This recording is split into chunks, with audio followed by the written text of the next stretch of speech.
Hi, it's Michelle Isenberg Christensen. Today, what I want to talk about is owning your deliciousness. So, this is an aspect of calling up your feminine power that is near and dear to my heart because it's something that for a long time I had shut down.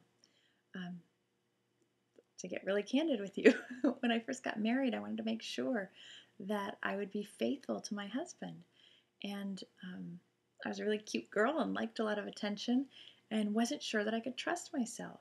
And so I made sure that I, A, gained weight, and more importantly, that I turned off my light.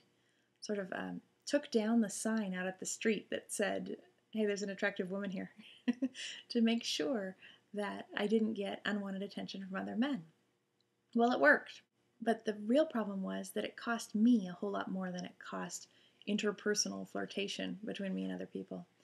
Turning off my light disconnected me from myself.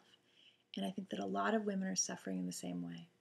So I want to talk about owning your deliciousness because it can happen at any size. And that was the amazing thing that I discovered 10 years later, having lived with my light off and wondering why I could never quite put my finger on what was missing for all that time. When I turned my light back on, I didn't have to lose the weight in order.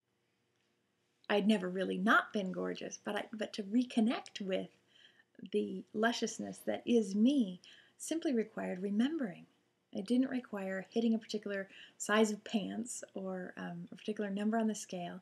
It's really a matter of remembering my own lusciousness. And the same goes for you. So it doesn't really matter what size you are or what color your hair is or how many wrinkles you have.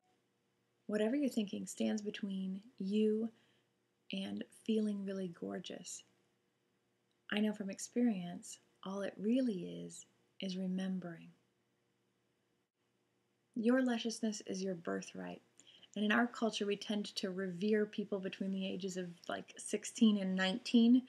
And by the time a woman hits her mid-20s, Glamour magazine and Cosmopolitan no longer want her on their cover.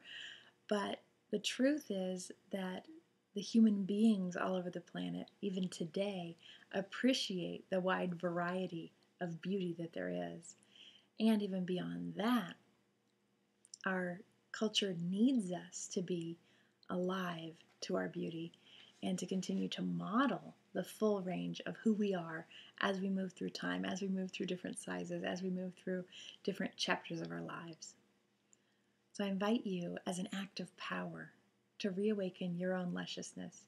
Do the things that help you connect to it, whether that's moving and being in your body, making yourself laugh, using your talents, adorning yourself, and see my other video to learn more about that.